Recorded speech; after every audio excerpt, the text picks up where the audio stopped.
Meus amigos e meus irmãos, bom dia, boa tarde, boa noite.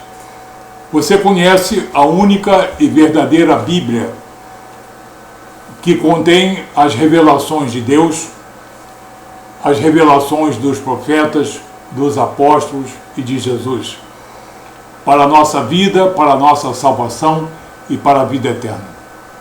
A palavra única e verdadeira, que vem do alto, nos trazendo fatos e planos antes mesmo da fundação do mundo.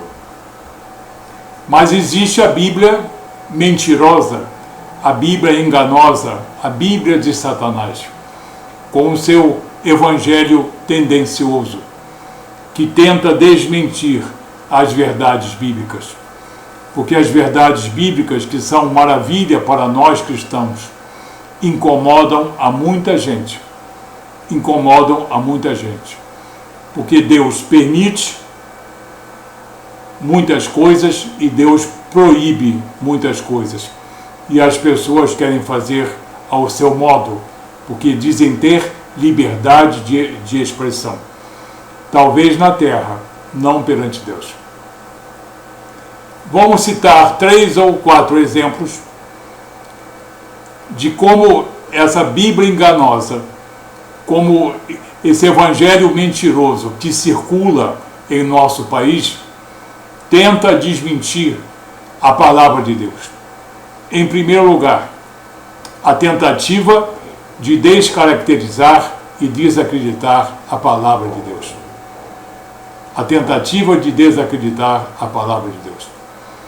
O próprio Jesus afirma quanto à palavra, no Evangelho de Marcos, capítulo 13, versículo 31. O céu e a terra passarão, mas a minha palavra não passará. Tudo isso passará, mas a minha palavra não passará. E na Epístola aos Hebreus, capítulo 4, versículo 12, a palavra de Deus é viva e eficaz, mais penetrante, mais cortante do que uma espada de 2 gumes, e penetra profundamente até a divisão da alma e do espírito, das juntas e medulas, para discernir as intenções e os propósitos do coração. Assim, a verdadeira Bíblia destrói qualquer argumento da Bíblia mentirosa. Uma segunda tentativa da Bíblia mentirosa, da Bíblia de Satanás, é descaracterizar o Espírito Santo de Deus, dizendo que todo homem santo é um Espírito Santo, e todo homem erudito e que faz caridade é, na verdade, um Santo Espírito. Baboseiras, né? Jesus explica muito bem, e Paulo também explica muito bem, a unicidade e a divindade e a soberania do Espírito Santo de Deus.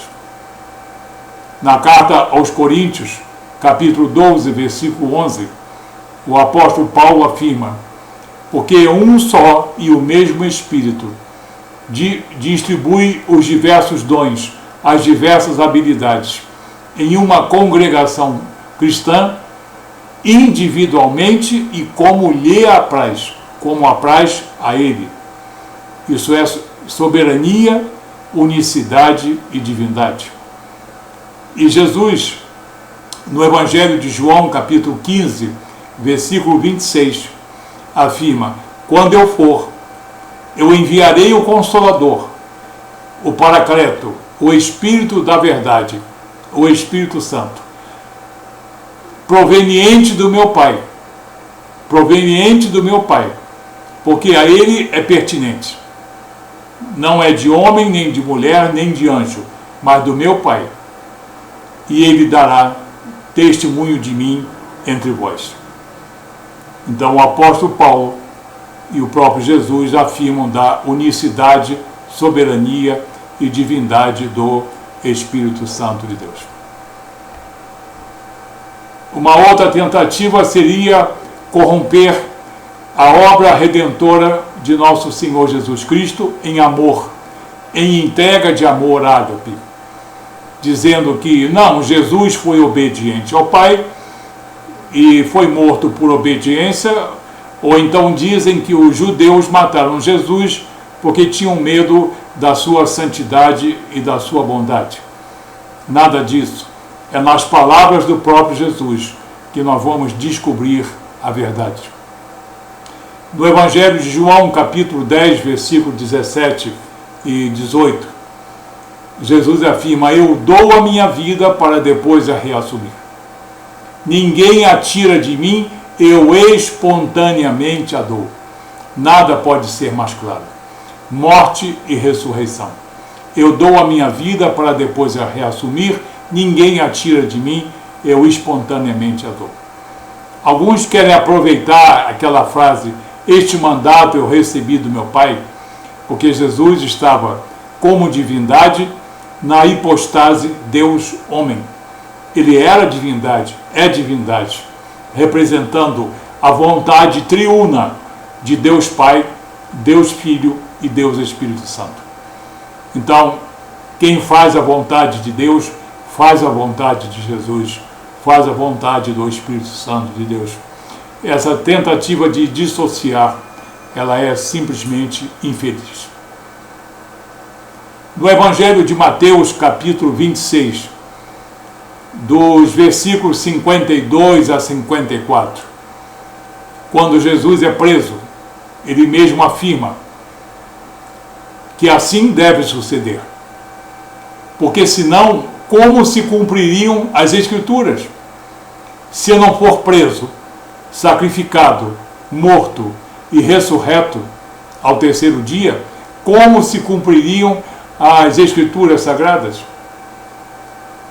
E no versículo 53, ele diz: eu tenho à minha disposição, para me livrar dessa situação, dessa prisão, 12 legiões de anjos.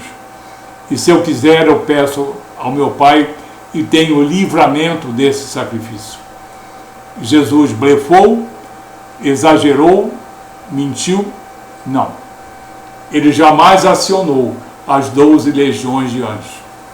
E ele enfrentou a fúria desse mundo, a fúria de Satanás. E é o nosso Redentor. Então, você vê como a Bíblia verdadeira diz uma coisa e a Bíblia mentirosa diz outra. Um último exemplo: salvação pelas obras. O homem tem que ser salvo, ainda mais esse homem que é muito bom, que é muito caridoso, que é um homem culto, benevolente, erudito. Mas não existe obra maior, não existe virtude maior do que a virtude do Filho de Deus. O apóstolo Paulo desmente a salvação pelas obras na carta aos Efésios, capítulo 2, versículos 8 e 9. Pela graça sois salvos mediante a fé, e isso não vem de vós, é dom de Deus. Não vem de obras, para que nenhum homem se glorie. Somos feitura dele, criado em Cristo Jesus para as boas obras. Boas obras que Deus de antemão preparou para que nelas andássemos, para que elas nós praticássemos. Então, o apóstolo Paulo, em Efésios 2, versículo 8, 9, desmente a salvação pelas obras. E Jesus também, no Evangelho de Mateus, capítulo 19, versículo 25, 26, conversando com homens que tinham posse e homens pobres, ele cria uma celeuma. E um dos homens pergunta: então, Jesus, quem é que pode ser salvo? Sendo assim, quem pode ser salvo?